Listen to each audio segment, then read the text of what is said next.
오늘 그리스도인 시리즈 8번째 그리스도인과 국가 이런 제목으로 함께 은혜를 나누겠습니다. 여러분은 대한민국, 우리나라를 어떻게 생각하십니까? 자랑스러운 조국으로 생각하십니까? 아니면 누군가 말하듯이 헬조선 이런 나라로 여러분 생각하십니까? 아니면 우리 기독교인이기 때문에 아이고 이 세상 나라는 다 썩어질 거고 불탈 것인데 그건 나 관심 없다. 그렇게 생각하십니까? 여러분 어떻게 대한민국을 생각하십니까? 지난주에 물었으니까 답을 또 드려야 돼. 말씀해 주세요. 감사합니다. 지난주에 국제 뉴스에 가장 큰 뉴스가 러시아가 우크라이나를 침공한 것이었습니다. 전쟁을 일으켜서 우크라이나라고 하는 한 나라를 주권을 빼앗으려고 하는 그런 침략 전쟁이 일어났습니다. 나라 빼앗길 위기에 생긴 것이죠. 정부에 대해서 우리가 지금 불평이 또 있을 수 있습니다. 그러나 나라가 있고 나라에 대한 불평이 있다는 것 우리가 기억해야 됩니다. 나라가 없어지면 불평이고 뭐고 국민의 삶은 정말 서럽습니다. 피폐해집니다. 우리가 그런 역사를 경험했습니다. 일제강점기 경험했지 않습니까? 그래서 일제강점기에 그 송기정 선수 아시죠? 마라톤 금메달. 우리나라 사람 최초로 금메달을 딴 사람, 그것도 올림픽의 꽃이라고 할 수 있는 마라톤에서 송기정 선수가 금메달을 땄는데 가슴에 일장기가 붙여 있습니다. 그래서 그가 그 금메달을 따고 얼마나 기뻤겠습니까? 근데 기뻐할 수 또 없었습니다. 금메달 딴 이후에 그의 친구에게 보낸 엽서에 이렇게 기록되어져 있습니다. 슬프답니다. 기쁜 것이 아니라 슬프답니다. 경기 이후에 일본이 마련한 축하 장소에 가지 않고 한국 사람들과 함께 모여서 두부를 먹으면서 저녁을 대신했는데 그 두부 공장 벽에 걸려있는 태극기를 보고 하염없이 울었다고 합니다. 금메달을 따고도 기뻐하지 못하는 이러한 상황. 그 이후 54년이 지났습니다. 바르셀로나 올림픽에서 역시 마라톤 경기에서 54년 만에 황영조 선수가 금메달을 땄습니다. 그 황영조 선수가 송기정 씨에게 금메달을 선사했다고 합니다. 그때에 이 송기정 씨가 나는 이제 죽어도 여한이 없다 그런 말을 했다고 하죠. 이게 바로 국가라고 하는 것입니다. 우리가 하늘 시민권 가지고 있는 건 맞습니다. 천국 가는 건 맞습니다. 그러나 그 천국 가기 전까지는 어디 살아야 됩니까? 이 땅 대한민국에 살아야 됩니다. 썩어질 나라라고요? 불타 없어질 나라라고요? 제약된 더러운 냄새 난다고요? 그렇게 해서 버려둬야 될까요? 여러분, 그렇지 않습니다. 우리가 계속해서 그리스도인 시리즈를 통해서 일터 또 우리의 일상, 지난주에는 우리의 재물의 영역, 우리의 각 영역에 하나님이 우리에게 주신 구원의 은혜를 그 영역에까지 미치게 하라고 했죠. 그죠? 그래서 하나님 주신 모든 것들이 다 선함에 감사함으로 받으면 버릴 것이 없나니. 자, 말씀과 기도로 어떻게 한다고요? 거룩함을 잊게 된다고 했죠. 그래서 우리가 하나님의 말씀대로 이 나라, 우리가 살고 있는 이 세상 나라에 대하여서 대한민국 국민으로서 그냥 대충 사는 것이 아니라 하나님의 백성답게 또 대한민국 국민의 한 사람으로 최선을 다해서 국가관을 가지고 살아야 되는 것입니다. 우리가 왜 그렇게 살아야 되느냐 하면 오늘 본문을 통하여서 우리는 성경적인 국가관을 분명하게 우리가 가지면 그렇게 살아야 되는 이유가 거기에 있는 것입니다. 자, 그러면 첫 번째로 성경적인 국가관. 자, 국가의 권세의 기원이 어디서 나왔느냐? 국가와 통치자의 권력이 어디로부터 왔느냐? 결론부터 말씀드리면 하나님께로부터 왔다. 1절 한번 같이 읽습니다. 각 사람은 위에 있는 권세들에게 복종하라. 권세는 하나님으로부터 나지 않음이 없나니 모든 권세는 다 하나님께서 정하신 것이라. 자, 우리나라 대통령, 우리나라 국가, 또 다른 나라 대통령, 다른 나라 국가, 그 권세가 어디로부터 온 것이라고요? 하나님께로부터 온 권세다. 하나님이 국가의 권세를 위임하여 주셨다 하는 것입니다. 심지어는 예수님을 재판하던 빌라도 총독에게 예수님이 뭐라고 말씀하시느냐? 네가 나를 재판하고 죽이고 살리고 하는 줄 아느냐? 위로부터 그 권세가 너에게 주어지지 않았다면 그 권세 너에게 없다고 요한복음 19장 11절에 예수님 말씀하십니다. 빌라도 로마 총독의 그 권세도 예수님을 재판하여 내가 너 죽일 수 있는 권세 있어? 이렇게 말하니까 예수님이 그 빌라도 총독 너의 권세가 재판하는 그 권세가 하늘로부터 하나님이 주지 않으면 너에게 그 권세가 없다. 그러니까 하늘로부터 온 권세인 줄 알아라. 이렇게 말씀을 하고 계십니다. 구약 성경에도 일관되게 동일한 말씀을 하고 있습니다. 다니엘서 4장 17절 말씀은 같이 한번 읽어보도록 하겠습니다. 이는 순찰자들의 명령대로요 거룩한 자들의 말대로이니 지극히 높으신 이가 사람의 나라를 다스리. 이 지극히 높으신 이가 누구죠? 하나님이, 이 세상 나라도 하나님이 다스리신다는 거예요. 다음 읽습니다. 자기 뜻대로 그것을 누구에게든지 주시며, 통치권을 누가 주시고 있다고요? 하나님이 통치권을 바벨론 왕에게도 주신다는 거예요. 이 세상 나라의 왕들에게도 하나님이 통치권을 하나님이 주셨다는 것입니다. 또 읽습니다. 또 지극히 천한 자를 그 위에 세우시는 줄을 사람들이 알게 하려 함이라 하였느니라. 성경은 이렇게 한결같이 국가와 통치권자들의 권세가 그들 스스로에게 있지 않고 어디로부터 온 것이라고요? 하나님께로부터 왔다 하는 것입니다. 그걸 말씀하고 있어요. 하나님 주권. 그런데 이 고대에는요, 이 세상 나라, 하나님을 알지 못하는 세상 나라들조차도 왕은 그 권세가 어디로부터 왔느냐? 신으로부터 권세를 부여받았다. 이렇게 믿어왔어요. 그걸 뭐라고 하느냐 하면, 왕권 신수설이다. 학교 다닐 때 역사 공부할 때 들어봤지 않습니까? 왕권 신수설이다. 이렇게 고대의 사람들은요, 왕의 통치권은 어디로부터 온 것이냐? 신으로부터 왔다는. 물론 그 이방 나라의 사람들이 말하는 신은 그 신관이 다르지만은, 그러나 어찌하였든 고대의 사람들은 그 통치권과 나라의 권세가 하나님께로부터 왔다는 것을 대체로 다 인정을 했다는 거예요. 근데 이런 생각들이 점차 바뀌게 됩니다. 언제부터 바뀌게 되냐면, 계몽주의, 사람들이 인간의 이성이 점점 발달하고, 그리고 하나님의 그 울타리 안에서 벗어나고자 하는 인간의 욕망이 꾸물꾸물 일어나는 그때에 근대화 과정을 거치면서 어떻게 바뀌었느냐? 모든 권력은 국민으로부터 나온다. 이렇게 바뀐 거죠. 이걸 뭐라고 하죠? 국민 주권이다. 이래 말합니다.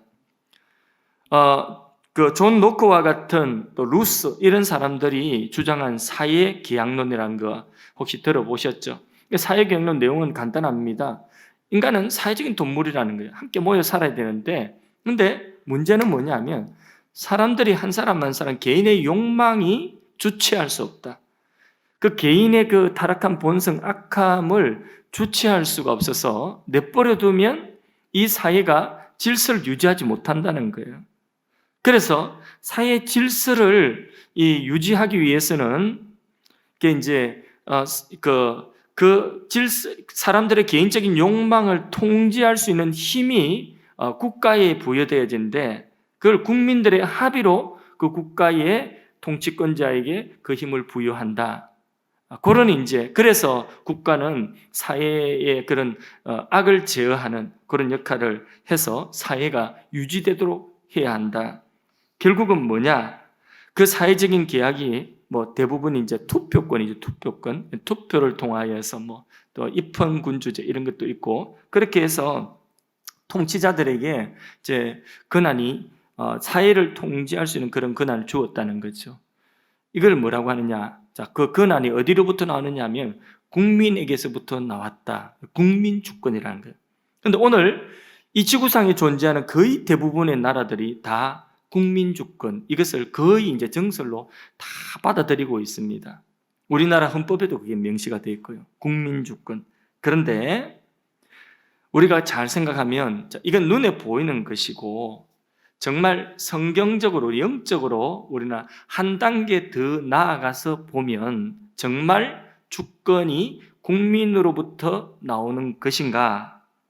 그 이상의 그런 높은 그런 권위가 권세를 부여하는 그런 존재가 있는가 할 때에 여러분 국민 주권은 성경적으로 보면 옳습니까? 아니면 옳지 않습니까? 그렇죠. 우리는 한 단계 더 영적인 부분을 보고 그리고 눈에 보이지 않는 그런 영역을 보면서 국민 주권이 아니라 성경에는 하나님 주권이다. 이 세상의 모든 나라와 통치의 권세는 하나님이 부여하셨다. 오늘 하나님 말씀이 그렇게 기록하고 있지 않습니까? 그래서 이런 계몽주의자들의 국민 주권에 이런 생각에 맞서서 요한 칼빈 같은 분은 제네바라고 하는 도시에서 하나님 주권의 그 통치, 정치를 실현하려고 그렇게 노력을 했었습니다. 또 아브람 카이퍼와 같은 분은 네덜란드 화란이라고 하는 나라 전체에 하나님의 주권이 다스린 하나님이 통치하시는 나라가 되도록 그렇게 정치를 실현하도록 했었습니다.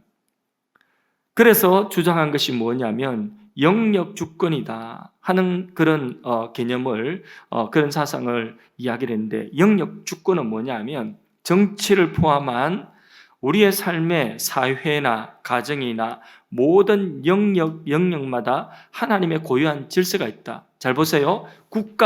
국가의 고유한 질서가 있다.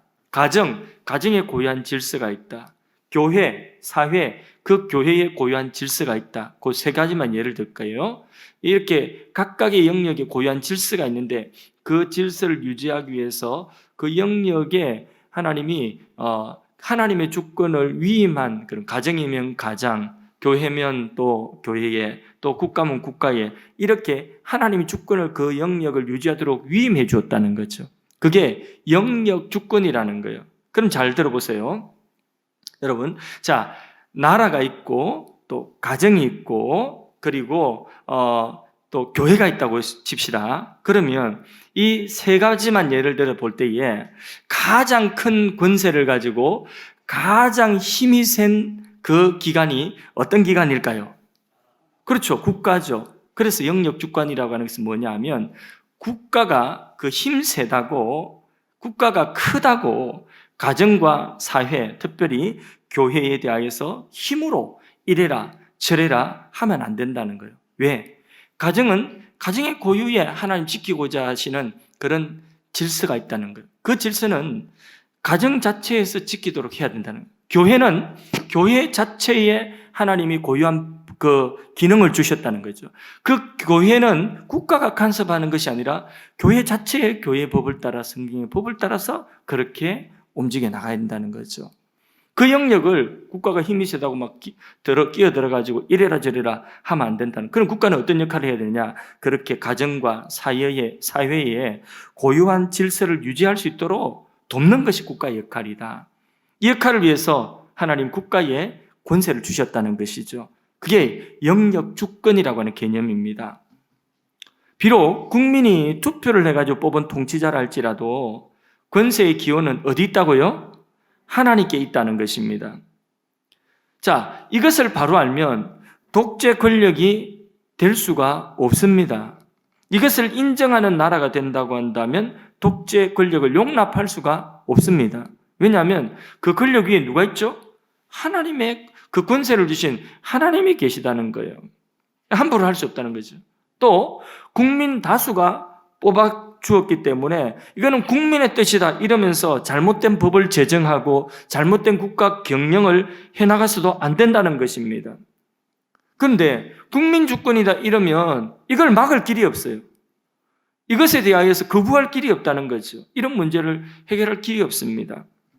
그러나 권세를 하나님이 주신 것이라는 것을 인정할 때에 권력 사용에 제한을 할 수가 있는 정당성이 부여가 되어지게 되는 것입니다. 자, 그래서 첫 번째 우리가 기독교인의 바른 국가관, 성경이 국가를 뭐라고 말씀하고 있느냐? 그것은 하나님이 또 통치자도 세우셨다. 모든 권세의 기원은 어디에 있다고요? 하나님께 있다. 그것을 선포를 하고 있습니다. 또 두 번째로, 그러면 그 국가는 어떤 역할을 하는가? 두 가지입니다. 첫째는 악을 보응하는 일을 해야 됩니다. 하나님의 사역자로서 이 세상에 악을 억제하고 보응하는 일을 해야 된다는 거죠. 4절을 한번 읽어봅니다.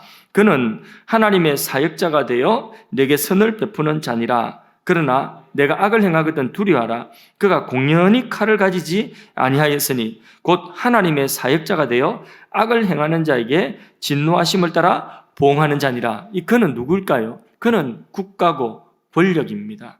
국가와 권력이 무엇을 하는 역할을 해야 되느냐? 악을 행하는 자들을 두려워하게 하고 칼을 가지고, 다시 말해서 권세를 가지고 그 악을 행하는 자에게 하나님의 진노하심으로 보응하라는 거예요. 그러니까 통치자에게 권세가 주어진 그 권세는 악을 심판하고 악을 보응하고 그리고 악을 억제하는 역할을 하라는 거죠. 공무원이 왜 있습니까? 경찰 공무원이 왜 있습니까?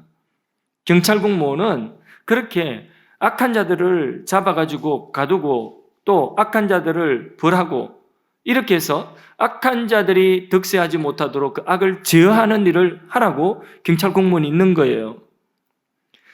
이 세상 국가 권력은 그렇게 악을 제하는 역할을 하는 거죠. 그게 바로 뭐냐? 하나님이 보응하시는 것처럼 하는 거라는 거죠. 그래서 개인이 억울한 일을 당했어요. 개인이 그 억울한 일을 직접 보복하고 개인적으로 보복하지 아니하고 국가에 의해서 정당한 절차에 따라서 악을 보응하도록 하는 것이 하나님의 뜻이라는 것입니다. 그래서 성경에는 뭐라고 말씀하고 있느냐? 아무에게도 악을 악으로 갚지 말라 이래 말씀했죠.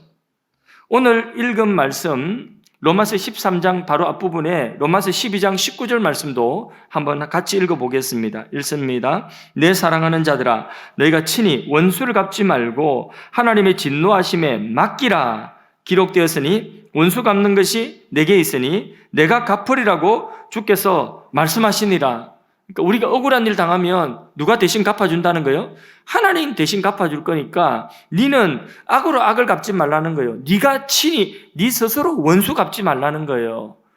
너는 네가 악으로 악을 갚아서 악한 자가 되지 말라는 거예요. 원수는 누가 갚는다고요? 하나님이 친히 갚아주시겠다 했는데 13장 말씀에 보니까 오늘 첫 읽었던 본문에 보니까 그게 바로 뭐냐? 국가에게 하나님이 그 권세를 위임했다는 거예요. 악을 정당하게 심판하고 악을 벌할 수 있도록. 그래서 그 권세를 누가? 하나님이 국가에 위임을 해주셨다는 것입니다. 그래서 국가가 합당한 권세로 악에 대하여서 보응하는 것을 하나님의 진노하심이다. 이렇게 표현을 하고 있는 것입니다. 이게 국가의 역할이라는 거죠. 여러분, 내가 억울한 일 만났어요. 너무 미워요, 그 사람이. 너무 하는 게 너무 못됐어요. 미워요. 그래, 확 패주고 싶어요. 그런 사람이 있습니까, 없습니까? 나만 있어요? 예. 저는 없어요. 지금 없어요. 근데 내가 너무 미운 사람이 있다. 근데 내가 패주고 싶다. 그래서 그 사람 패면 안 된다는 거예요. 자, 내가 차를 몰고 가는데 어떤 차가 와가지고 펑 내 차를 받아가지고 내 차가 앞이 덜렁덜렁해졌어요. 근데 자기가 잘했다고 그래요. 그래서 오히려 큰 소리 칩니다. 내가 너무 억울한 거예요. 답답한 거예요. 그래서 그 덜렁덜렁한 차로 그 차를 갖다 나도 받아버렸어요. 그러면 한번 생각해 보세요. 그러면 그렇게 하면 그 사람도 내 차를 받았기 때문에 그도 벌을 받아야 되고 또 나도 억울하지만은 내가 스스로 복수해서 그 사람 차를 받았기 때문에 나도 벌을 받아야 된다는 거죠. 만일에 그런 것이 없다고 한다면 전부 다 나 억울하니까 내가 받고 네가 받고 이러면 이 사회가 악한 쪽으로 계속 흘러갈 수밖에 없다는 거죠. 그래서 내가 미워서 패주고 싶은 사람 펼 수 없는 것은 내 마음이 착해서가 아니라 벌 받을까 봐 그런 마음이 많다는 거죠. 그러니까 그게 뭐냐? 악을 억제하는 기능. 국가에 권세를 주시고 힘을 주신 것은 바로 그 기능을 하라고. 누구 대신에? 하나님 대신에. 그래서 나라에는 억울한 사람이 있으면 안 됩니다.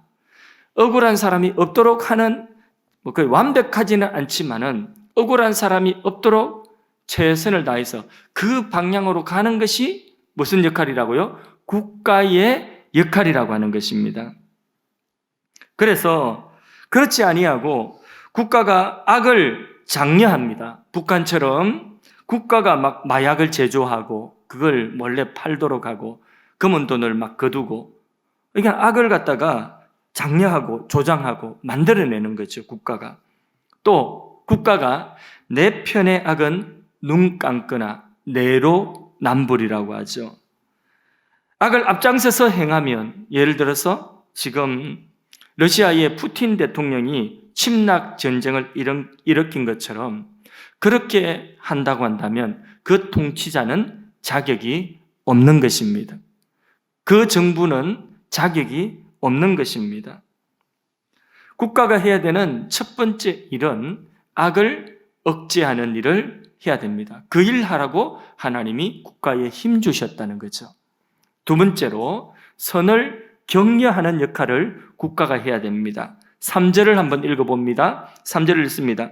다스리는 자들은 선한 일에 대하여 두려움이 되지 않고 악한 일에 대하여 되나니 내가 권세를 두려워하지 아니하려느냐. 뭘 하라고요? 선을 행하라. 그리하면 그에게 칭찬을 받으리라. 국가는 바르게 사는 사람, 정직하게 사는 사람, 성실하게 사는 사람들의 삶이 세상에서 좋은 결과를 맺도록, 좋은 결과로 나타나도록 그렇게 도와주는 그 일을 국가가 해야 된다는 거죠. 그래서 공의로운 사회가 되도록 해야 된다는 거예요. 국가가 열심히 일하는 사람, 또 노력하는 사람의 그 노력에 합당한 만큼 그렇게 보응을 받도록 그렇게 장려해주는 그 일을 해야 된다는, 그게 국가의 역할이라는 거예요. 그런데 언제부턴가 우리나라에 기울어진 운동장이다 이런 표현들을 쓰지 않습니까? 이미 공정하지 않다, 기울어졌다 운동장이, 이렇게 표현을 하죠. 또 나는 가만히 있었는데 벼락거지가 됐다는 거죠. 나는 아무것도 한 것도 없어. 그냥 직장 다니고 월급 따박따박 받고 저축하고 적금 넣고 그렇게 한 것밖에 없어. 그런데 몇 년 사이에 보니까 내 평생 이렇게 해도 집 하나 못 사고, 그런데 내가 보니까 옆에 있는 사람들 갑자기 부자가 됐어. 이 벼락거지 됐다, 이런 이야기 하죠. 자, 이런 것들이 다 어디에서 나오냐? 국가가 제 역할을 하지 못한 데서 나오는 거예요. 선을 장려하고 선을 행하는 자가 상을 받도록 하지 못하는, 그렇게 하지 못한 그 국가의 역할이 잘못되었다는 것이죠. 요즘 대통령 선거에서 이런저런 많은 사람들이 나와서 내가 대통령 되면 다 잘 살게 해주겠다고 이야기를 하죠. 그런데 그 말을 잘 들어봐야 됩니다. 놀아도 먹고 살게 되는 그런 나라 만들어주겠다, 그런 구호는 잘못된 구호예요. 바로 된 구호는 뭐냐 하면 노력한 것만큼, 땀 흘린 것만큼 웃도록 해주겠다, 그런 사회 만들겠다, 이게 바른 구호라고 하는 것이죠. 그래서 선을 격려해야 된다는 거죠. 국가 역할, 첫째 뭐라고요? 악을 억제하고, 둘째요, 선을 칭찬하고 격려하는 그런 것이 국가의 역할이라고 하는 거죠. 자, 그러면 크게 세 번째로, 이런 국가의 역할에 대한 우리 기독교인의 자세는, 그런 국가를 우리가 기독교인은 어떻게 바라봐야 되느냐 할 때에, 국가의 역할을 다 할 때에 성경이 뭐라고 말씀하느냐? 복종하라, 따라라 하는 것입니다.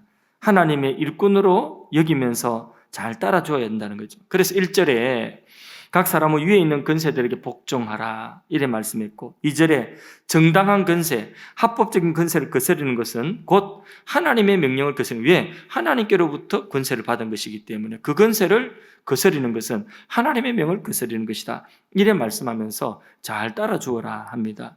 두 번째, 세금도 잘 내라. 국가가 일 잘하도록 세금 잘 내라. 6절에 그래 말씀하고 있죠. 세금 잘 내라. 그 다음에 그 국가 일하는 사람들을 두려워하고, 죄를 지으면 두려워할 줄도 알아야 되고, 또 그 국가 일하는 사람들을 존경도 해야 된다 이래 말씀합니다. 7절 말씀 같이 한번 읽어볼까요? 모든 자에게 줄 것을 주되 조세 받을 자에게 조세를 바치고 관세 받을 자에게 관세를 바치고 두려워할 자를 두려워하며 존경할 자를 존경하라 이랬습니다. 근데 얼마 전에 제가 뉴스를 봤는데 그 뉴스에 이런 기사 나오더라고요. 어린 소년들이 좀 없을 짓을, 범죄 행위를 하는 거예요. 떼거지로 모여가지고 아주 나쁜 짓, 큰 범죄를 저지르는데, 그런데 경찰이 왔어요. 경찰이 왔는데 얘들이 두려워해야 되잖아요. 근데 얘들이 하나도 쫄지도 않고 경찰 앞에 고개를 빳빳하게 막 들고 막 달라들면서 하는 말이 뭐냐면, 나 촉법 소년이야. 나 잡아도 나는 벌 안 받아. 이러면서 13살 먹은 아이들이 그러고 경찰한테 달라들고 두려워하지 않더라는 거죠. 이 잘못됐다는 거죠. 그러니까 우리는 국가의 역할을 제대로 한다면 우리 기독교인들은 국가의 뜻에 따르고, 그리고 또 세금도 내고 또 두려워하고 존경할 수도 있어야 된다는 거예요. 그게 우리 기독교인의 자세예요. 그게 바른 국민의 자세라는 것이죠. 본문에는 없지만 또 한 가지 더 추가됩니다. 그게 뭐냐? 디모데전서 2장 1절에서 2절 사이 말씀 한번 보겠습니다. 함께 읽어봅니다. 그러므로 내가 첫째로 권하노니 모든 사람을 위하여 간구와 기도와 도구와 감사를 하되 임금들과 높은 지위에 있는 모든 사람을 위하여 하라. 이는 우리가 모든 경건함과 단정함으로 고요하고 평안한 생활을 하려 함이라. 뭐 하라고요? 나라를 위해서, 위정자들을 위해서 뭐 하라고요? 기도하라. 이게 우리 그리스도인의 자세라는 거죠. 그런데 여러분, 국가가 자기 역할을 다 못하는 거예요. 성경이 말씀한 이 역할을 제대로 못하는 거예요. 예를 들자면 종교의 자유를 제한한다. 예배를 못 드리게 해요. 또 하나님 대신에 다른 신을 섬기게 해요. 우리나라도 그런 때가 있었죠. 일제 때에 신사 참배하게 했죠. 강제로 신사에 절하게 했습니다.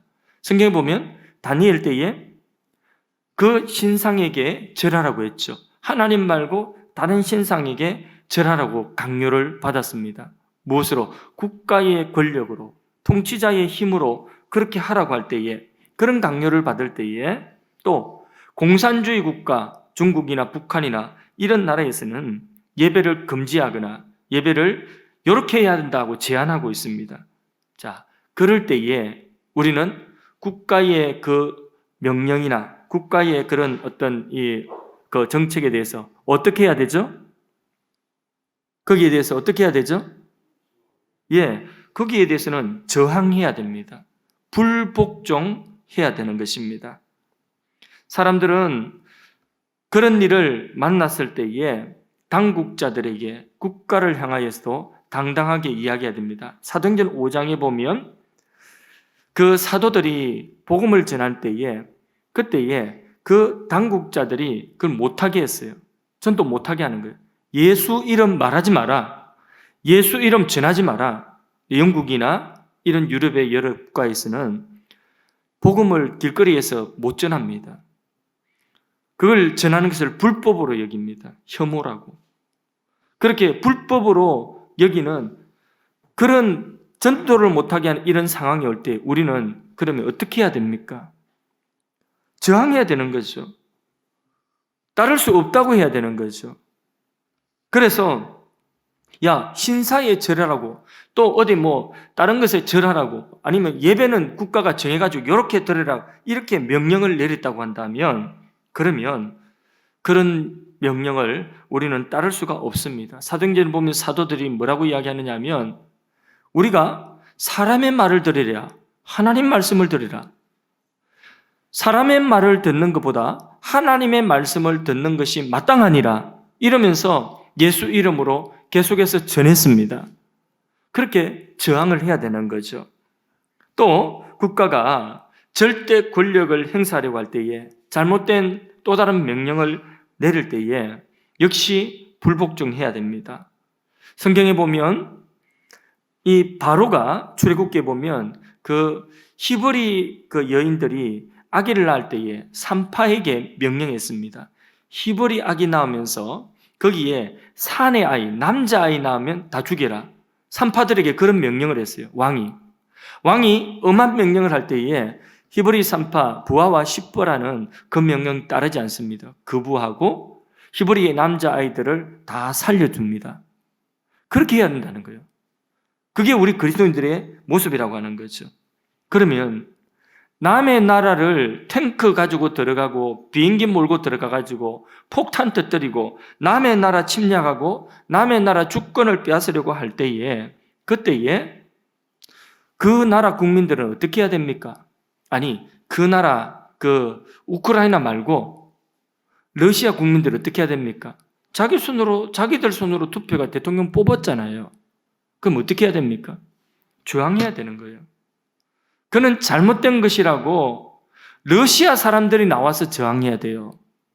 러시아 국민들이 다 나와가지고 길거리에 다 나오든지 뭐 어떻게 하든지 어떤 방법으로든지 러시아 국민들이 이거는 잘못된 침략이다. 이거는 잘못된 일이다 하고 그 나라 국민들이 저항을 하면 꼼짝 못합니다. 어쩔 수 없어요. 그런 일 못합니다. 그렇게 해야 된다는 것이죠. 국민과의 약속을 국가가 지키지 않거나 통치자가 법을 스스로 어기고 초법적인 태도를 보일 때에 이런 경우에는 다양한 형태로 거부하고 저항할 수 있습니다. 왜냐하면 국가의 그 권력을 누가 주었어요? 통치자의 권력을 하나님이 주었기 때문에 하나님의 법에 명백하게 그 대적하고 어긋나는 경우에는 그 법을 따를 필요가 그 명령을 따를 필요가 없는 것입니다. 그래서 기독교인들도 정치 참여를 해야 됩니다. 적법한 시위를 하든지 여론을 형성하든지 적극적으로 정치 참여를 할 수가 있습니다. 아이 세상은 더러운 거 정치인 더러워 내버려두면 그 영역, 정치의 영역, 국가 영역은 악한 자에게 완전히 넘어가는 것입니다.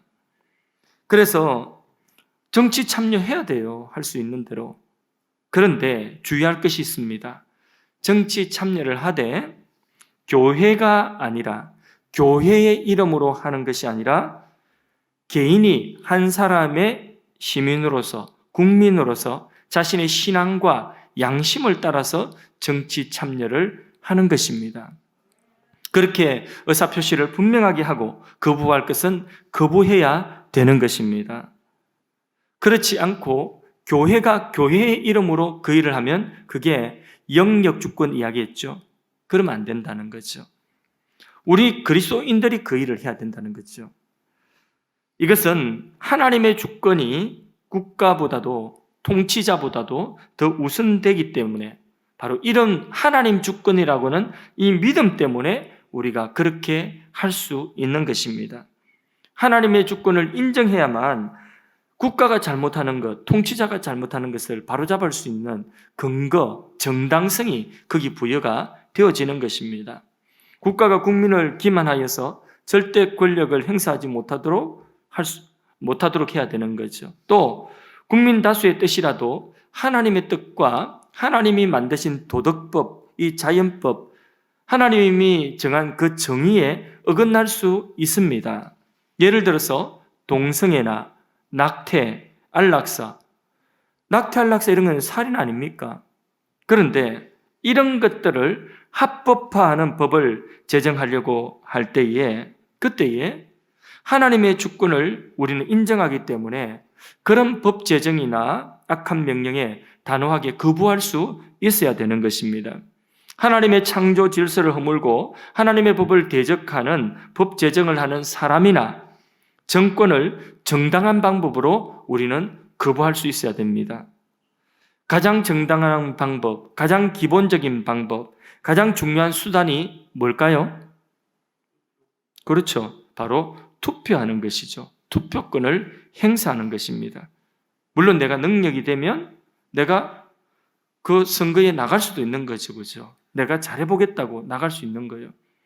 그런데 그게 아니라 할지라도 우리는 투표권을 통하여서 그렇게 거부할 자를 거부를 할 수가 있고, 내가 또 바르다고 옳다고 생각하는 사람을 우리는 선택할 수도 있는 것입니다. 말씀을 맺습니다. 우리의 생활은 국가가 어떤 정치 권력하에 있느냐에 따라서 우리 생활은 굉장히 달라집니다. 자, 민주주의 체제에 있느냐, 공산주의 체제에 있느냐에 따라서 우리의 삶 자체가 완전 달라질 수 있습니다. 또 우리의 신앙도 어떤 정치 체제 아래 있다, 어떤 통치자 아래 있다는 것에 따라서 우리의 신앙의 영역들도 상당히 많은 영향을 받게 됩니다.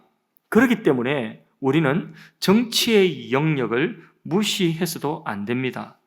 그걸 더러운 것이라고 버려두어서도 안 되는 것입니다. 그래서 출처를 알지도 못하는 카더라 하는 통신에 요래조래 기가 가벼워서 오락가락 그래 해서도 안 되고, 다수 의견이라고 생각 없이 따라가서도 안 되는 것입니다. 자신의 편향된 성향을 따라서, 정치 성향을 따라서 내로남불 그것을 동조해서도 안 되는 것입니다. 여러분, 반항적인 기질을 내가 가지고 있다. 그 사람은 어떤 사람이 되기 쉽습니까? 정치 성향이 진보적인 성향을 갖기가 쉽습니다. 기질이 반항적인 사람은 왠지 막 삐딱하고 그러면 진보적인 그런 성향을 가지기가 쉽습니다. 그런데 나이가 들고 또 어느 정도 생활이 안정되어지면 자신도 모르게 정치적인 성향이 보수 성향을 갖기가 쉽습니다. 그런데 기억하십시오. 자신의 그런 정치적인 성향이 죄로 오염된 것일 수 있다는 것을 꼭 기억하십시오. 내가 가지고 있는 정치적인 그 성향이 그것이 반드시 옳다는 생각을 버리십시오. 죄로 오염되었을 수도 있다는 것을 그걸 인정을 해야 됩니다. 그래서 뭐가 필요하냐? 하나님의 말씀이 필요한 것입니다. 성경은 가만히 살펴보면 창세기부터 요한계시록까지 쭉 살펴보면 이번 선거에 1번을 찍어라, 기호 2번을 찍어라 이렇게 말씀하고 있지 않습니다. 대신에 국가와 통치자의 바른 역할을 성경이 보여주고 있습니다. 기도하면서 자신의 신앙의 양심을 기울여서 하나님의 말씀에 기준하여 분별하고 판단을 해야 되는 것입니다. 그리스도인들은 하나님의 뜻에 비추어서 이 나라가 바로 서기 위해 노력해야 됩니다. 국가의 역할이 바르게 행사될 수 있도록 바른 통치자를 선택을 해야 됩니다. 그렇게 선택된 통치자가 본전의 역할을 할 때에 따라주어야 되고 또 두려워해야 되고 존경도 해야 됩니다. 세금도 내야 되고 국가를 위해서 우리는 또 위정자를 위해서 기도도 해야 되는 것입니다. 특별히 위기의 때는 더 많이 기도해야 되는 것입니다. 그리스도인들은 하나님 나라 천국 시민이지만은 동시에 이 땅에서도 훌륭한 시민이 되어야 합니다. 왜냐하면 하나님이 그 국가라고 하는 영역도 버려두지 아니하시고 우리 그리스도인들을 통하여서 말씀과 기도로 국가라고 하는 영역, 정치라고 하는 영역이 거룩함을 잇기를 하나님이 원하시기 때문입니다. 국가가 완전하지는 않지만은 그 방향으로 갈 수 있는 그런 위정자가 세워지도록 우리가 기도로 또 말씀으로 분별하고 감시하고 선택하고 거부해야 되는 것입니다. 곧 대통령 선거가 있습니다. 이 나라가 바로 서기 위하여서 특별히 얼마나 지금 나라가 위태로운 위기에 서 있습니까? 이럴 때에 적극적으로 그 정치의 영역에서도 말씀과 기도로 분별하면서 의견을 표명하고 참여하고 투표하는 일을 해야 됩니다. 그것도 우리의 신앙의 한 부분이기 때문에 그렇습니다. 우리의 신앙의 영역에 벗어나지 않는 부분입니다. 하나님의 주권이 벗어나지 않는 부분입니다. 그 영역도 하나님이 통치하시도록 우리가 바로 그 일에 앞장서야 되는 것입니다. 하나님 앞에 우리가 오늘 말씀 잘 받아서 분별하기를 바라고요. 오늘 찬양가사, 너무 좋은 찬양가사 한라에서 백두까지, 이 찬양가사가 우리 기도 제목이 되었으면 좋겠습니다. 한라에서 백두까지, 백두에서 땅의 끝까지 찬양하겠습니다.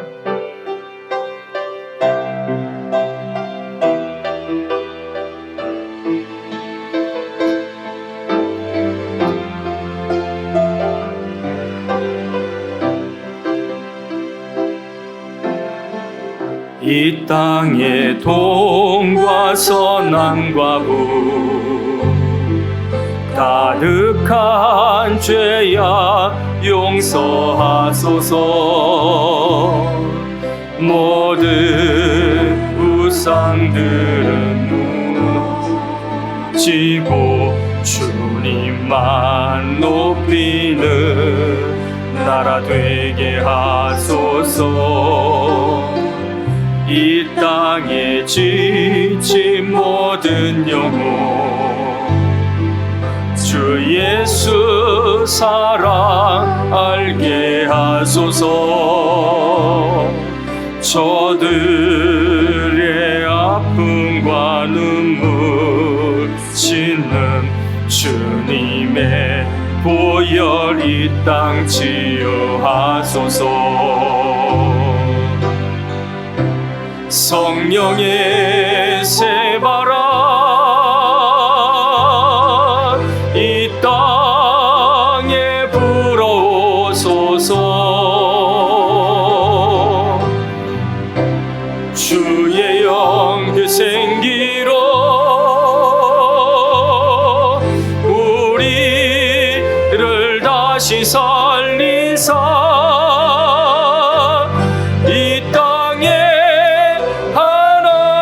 영광 구하는 그런 나라가 되게 하소서.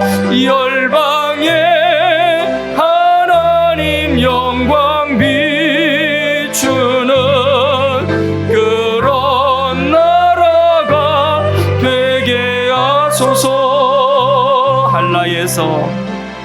한라에서 백두까지, 백두에서 땅의 끝까지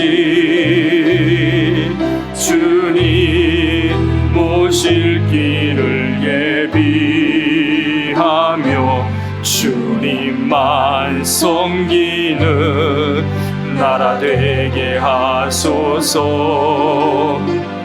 이 땅에 주님 교회 위에 하늘의 생기 부어주소서. 열방을 치유하는 주 백성 주님의 군대를 일으켜 주소서. 성령의 새바람 이 땅에 불어오소서. 주의 영 그 생기로 우리를 다시 살리사 이 땅에 하나님 영광 구하는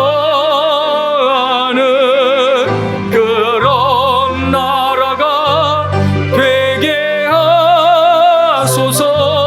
열방에 하나님 영광 비추는 그런 나라가 되게 하소서. 성령의 새바람, 성령의 새바람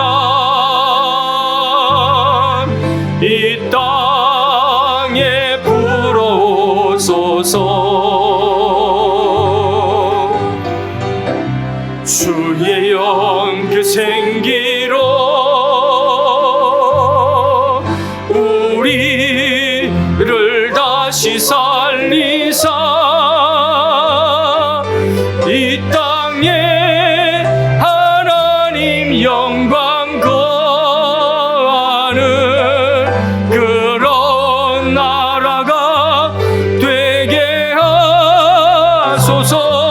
열방